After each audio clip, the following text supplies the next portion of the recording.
A paz do Senhor, meus irmãos, que a graça e a misericórdia do Senhor Jesus seja com você e com toda a tua casa. Sou o pastor Moisés Vieira de Lima e nós estamos começando mais um subsídio para a nossa escola bíblica dominical da lição de adultos da CPAD, Casa Publicadora das Assembleias de Deus. E estamos no nosso segundo trimestre de 2023, a lição de número 5, para 30 de abril de 2023. O assunto da lição deste domingo é motim em família. Motim em família. Um assunto muito interessante. O textual da lição diz: fazei todas as coisas sem murmurações nem contendas. Filipenses 2,14. A leitura bíblica em classe diz assim, a verdade prática: das murmurações derivam as contendas. Por isso, devemos evitá-las em nossa família.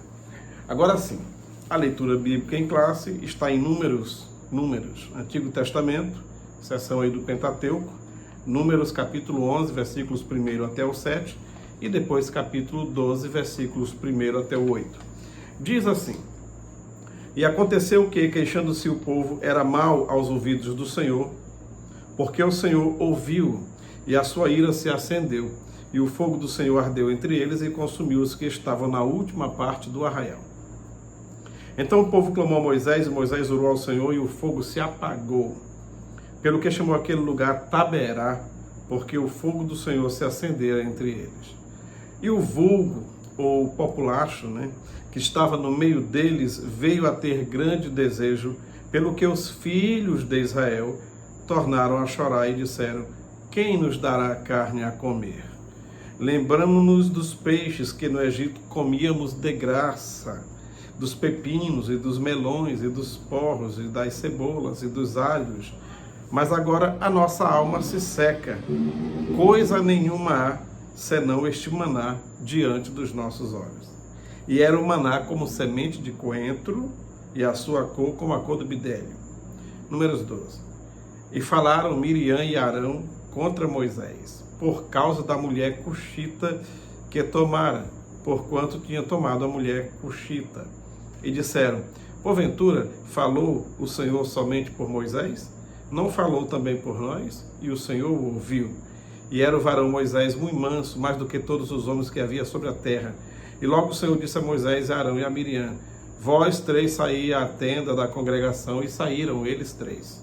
Então o Senhor desceu na coluna de nuvens e pôs a porta da tenda, depois chamou Arão e a Miriam, e eles saíram ambos. E disse: ouvi agora as minhas palavras, se entre vós houver profeta, eu, o Senhor, em visão a ele me farei reconhecer, ou em sonhos falarei com ele. Não é assim com meu servo Moisés, que é fiel em toda a minha casa. Boca a boca falo com ele, e de vista, e não por figura. Pois ele vê a semelhança do Senhor. Porque, pois, não tivestes temor de falar contra o meu servo, contra Moisés. Que Deus nos dê graça e entendimento da sua palavra. Muito bem, a palavra-chave desta lição é murmuração. Murmuração. A introdução diz assim: nesta lição estudaremos o motim formado por Miriam e Arão contra a liderança de Moisés. As murmurações e as contendas na família contribuem com a desarmonia familiar. É prudente evitar as contendas familiares para que a paz e a harmonia reinem entre os santos. O primeiro tópico fala a influência negativa da murmuração. E já tem aqui o primeiro subtópico: assim nasce um motim. A palavra motim refere-se aos atos explícitos de desobediência ou a uma reação negativa contra as regras e as ordens estabelecidas num grupo social. E quando a gente lembra de motim, via de regra, a gente lembra de militares, da marinha, de histórias em que os marujos, os marinheiros se rebelaram contra o capitão do navio e por aí vai. Mas essa lição vem falar-nos sobre o motim familiar, certo? Aí, nesse caso aqui, falamos mais propriamente da família de Moisés. É claro que lemos o outro texto do pessoal reclamando da liderança de Moisés, da condução e do lugar onde estavam, da caminhada pelo deserto e tudo mais. Mas pior disso tudo não foi aquele populacho. O que era o populacho? Ou o pessoal que estava ali no meio? Quando Israel saiu do Egito, não pense que somente os hebreus estavam lá na mesma situação. Não. Esse versículo 4 fala o vulgo que estava no meio dele. Havia pessoas de várias etnias, vários povos que na mesma situação dos hebreus estavam sofrendo nas mãos dos egípcios. E quando Israel, os hebreus saem do Egito, esse pessoal aproveitou, como se diz, aproveitou a chance, o embalo e foi junto. E ficaram junto com Israel, passaram pelo meio do mar juntamente com eles, beberam água da rocha juntamente com eles, comeram maná do céu juntamente com eles. Mas esse pessoal começou a, de certa forma, reclamar demais e murmurar demais, e essa murmuração, esse vírus, vamos usar assim essa palavra, passou para os hebreus, e eles entraram na onda desse pessoal que estava no meio deles, que não eram hebreus, e foram até Moisés reclamar do maná, reclamar da comida. Pensa numa situação dessa. O maná era um alimento que não tinha contraindicação. Criança podia comer, adulto podia comer, a mulher grávida podia comer, o ancião podia comer. Qualquer pessoa em qualquer faixa etária comendo o maná não lhe faria mal, não lhe daria diarreia, não daria dor de barriga e serviria para o adolescente em fase de crescimento, inclusive para alimentar os animais. E era versátil, poderia ser preparado e fazer bolos e pães e outras coisas mais. Porém, esse pessoal cansou da aparência do maná, do sabor do maná e ficou reclamando, sendo que o maná nunca prejudicou a saúde de nenhum. E sentiram saudade das comidas de quem era cativo no Egito, de quem estava sofrendo no Egito. Vi alguém dizer uma certa vez que a nobreza no Egito não comia nem cebola nem alho. Nem cebola nem alho. Isso aí era dado para gente de segunda, quarta, quinta categoria, inclusive escravos. Quando eles dizem, abusamos desse maná e estamos com saudade de cebolas e pepinos, era uma afronta para Deus. É como se dissesse assim, não queremos comida de anjo, queremos comida de escravo, que comida de escravo é que é bom. Dá para ficar triste, não dá? Pois é, foi assim que Deus se sentiu, triste com esse pessoal. E a coisa não ficou boa. Por causa dessa contenda deles, Deus fez com que um fogo sobrenatural surgisse lá e várias pessoas morreram. Até que aprenderam a respeitar a liderança de Moisés. Mas agora o problema não estava entre os de longe, estava entre os de perto, os de dentro de casa. Miriam e Arão eram mais velhos. Moisés era o mais novo, o caçula deles. E eles começaram a queixar-se porque Moisés é que era o líder deles, sendo ele o caçula. Eles não estavam entendendo que a chamada de Deus não tem nada a ver com a posição na família, certo? Eles precisavam entender isso. E eu já estou aqui no segundo tópico, o motivo da rebelião de Miriam e de Arão. Diz aqui, a inveja, o primeiro motivo, né? Os dois alimentaram a ideia de que a liderança de Israel teria de ser compartilhada com eles. Olha, Deus quando chamou Arão, foi apenas para ele ser um porta-voz. Deus não passou para Arão a autoridade que deu para Moisés quando o chamou. Então, o acordo foi esse. Está vindo aí teu irmão Arão, fala com ele, ele será o teu porta-voz. O que eu falar para ti, tu passa para ele. Então, o que Arão falava já era o que Deus primeiramente tinha falado para Moisés. Deus não incluiu Arão nem Miriam no ministério de Moisés. Entendeu? Não tem esse negócio de eu sou o líder, Deus me chamou, então fulano vai comigo, cicrano, participar da mesma chamada. Não, a chamada é individual. Precisamos de pessoas sempre para nos ajudarem, e quanto mais pessoas nos ajudarem no nosso ministério, melhor. Porém, liderança não se divide, não se compartilha. Não tem esse negócio de dizer, assumimos esse cargo aqui agora, na igreja, na obra de Deus, e não, eu sou o primeiro, fulano é o segundo, mas entre nós não tem isso, nós dois somos iguais. Conversa, isso não existe. Isso não pode existir. Mas, muitas vezes, nós vemos esse palavreado, essa argumentação no nosso meio, parece que estou querendo demonstrar uma certa humildade. Eu sou o primeiro, irmão é o segundo aí no cargo, mas no trabalho, no dia a dia, é igual, não tem primeiro e segundo. Tem que ter, porque liderança não se divide funções, trabalhos e tudo. Mas o primeiro é o primeiro e o segundo é o segundo e acabou, certo? Tem que ter essa hierarquia. E Miriam e Arão vacilaram aí nesse quesito e não reconhecer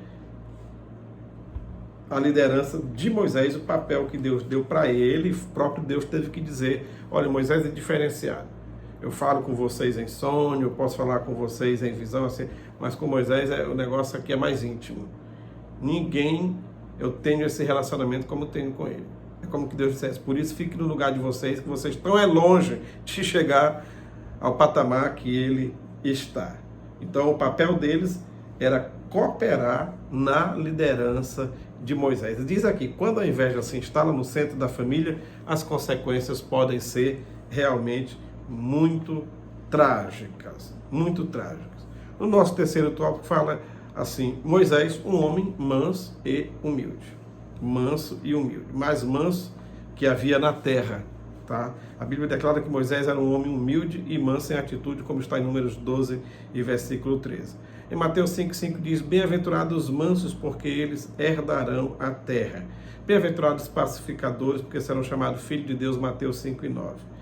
Então, essas duas atitudes, mansidão e a pessoa ter a mansidão e também essa qualidade pacificadora, são duas atitudes, tá?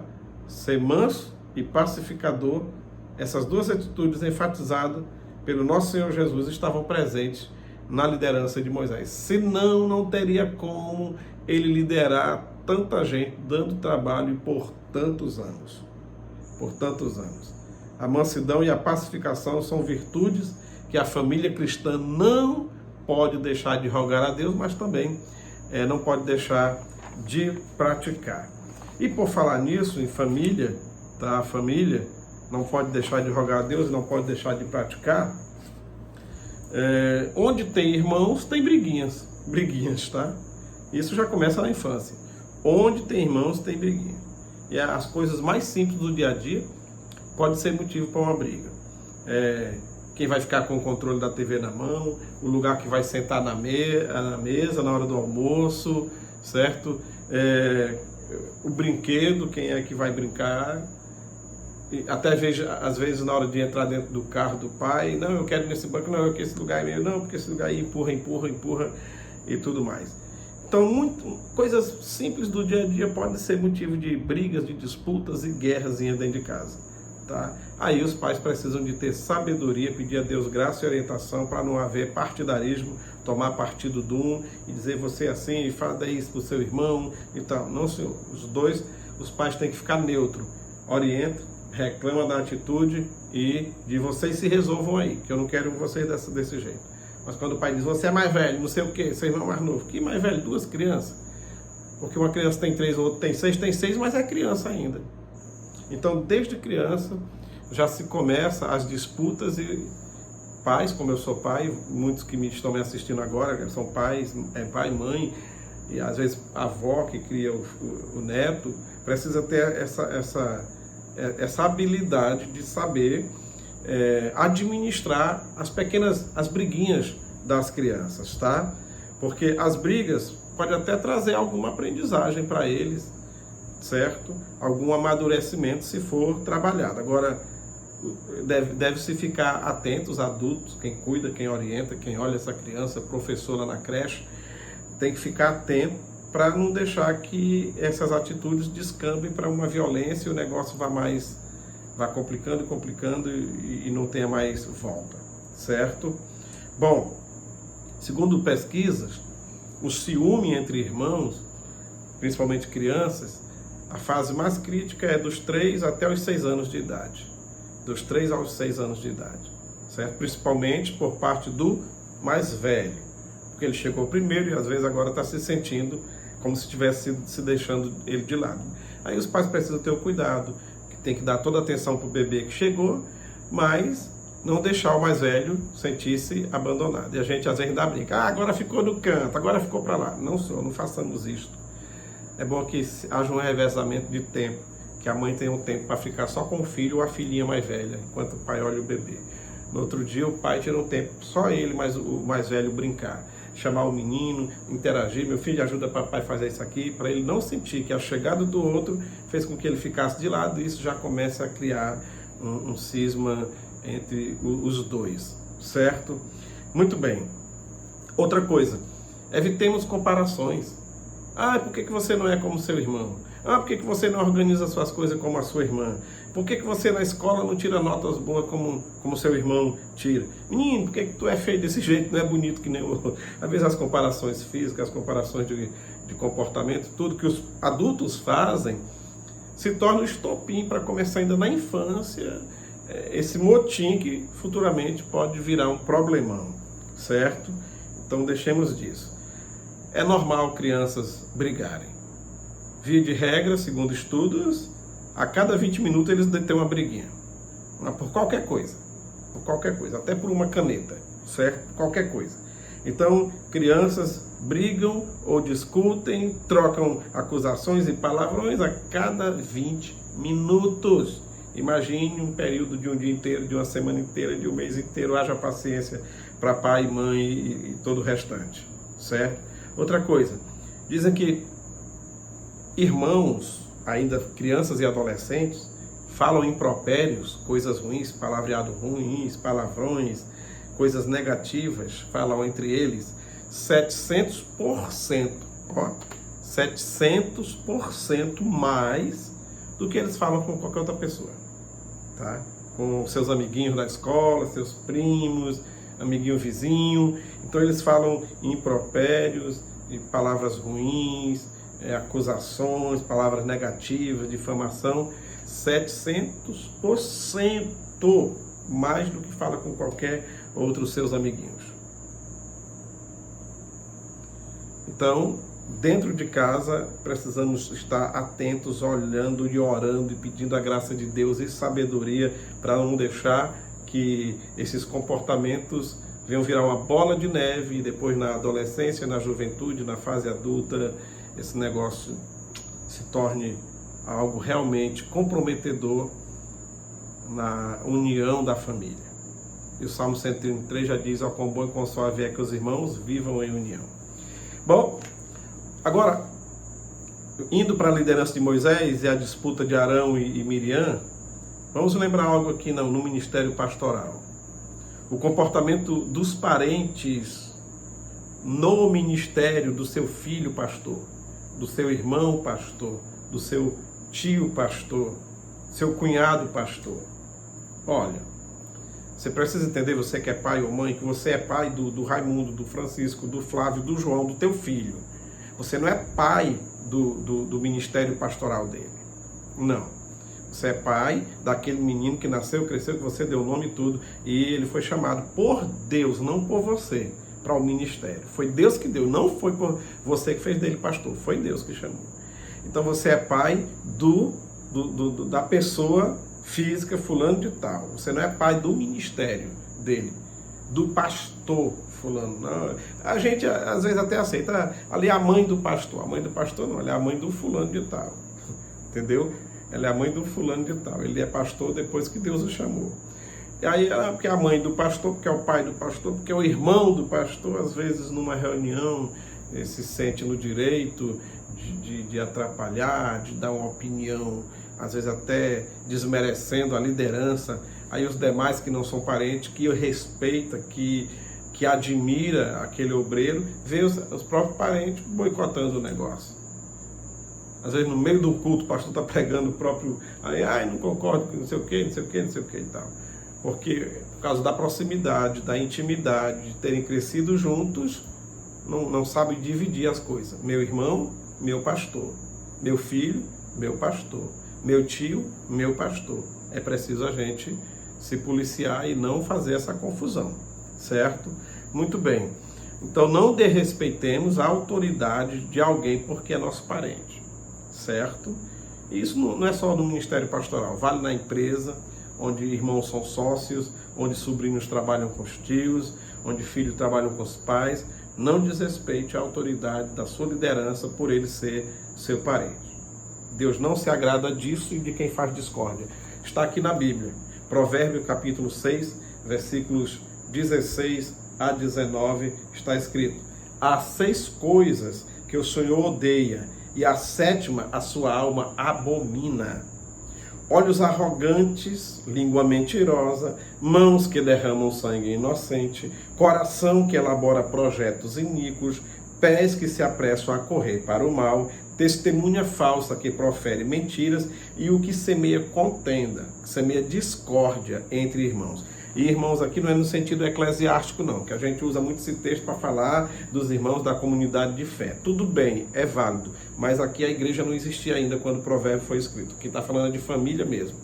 Irmãos consanguíneo mesmo, que vivem debaixo da mesma casa, do mesmo teto, irmãos, filhos de pai e mãe. Então, aquele que semeia contenda entre irmãos, Deus abomina. As outras ele odeia. Qual é a diferença? É que odiar já é algo muito ruim. Agora, quando Deus vem abominar, vamos potencializar isso aí e dizer que abominar é odiar ao cubo, tá? 3 vezes mais. Muitas vezes mais, claro. Ao cubo não é só 3 vezes mais. Então, se Deus odeia potencialmente, ele abomina exponencialmente. Exponencialmente. Vamos dizer que potencialmente ou gradativamente é um degrau por vez. Um degrau por vez. Mas exponencialmente é saltando de 3 em 3 degraus. Então Deus abomina, tá? Quem causa discórdia entre irmãos, confusão entre irmãos e contenda entre irmãos. Que Deus nos livre disso, que nós não sejamos o pavio para um motim dentro de nossa casa, de nossa família e também a nossa família cristã. Que Deus nos abençoe, que Deus nos dê a sua graça. Curte aí, compartilha com esse vídeo. Se você chegou até aqui, muito obrigado. Que Deus te abençoe. Uma ótima escola dominical, uma boa lição para você, aluno e professor. Convide alguém para a escola dominical. Leve alguém. Eu posso levar a pessoa não crente? Deve. A escola dominical começou exatamente com pessoas não crentes, depois os crentes gostaram, assumiram e quase não tem mais pessoas não crentes nas nossas escolas dominicais, não evangélicas. Leve alguém, vá na escola dominical, participe e seja grandiosamente abençoado por Deus. Um abraço, fique na paz do Senhor.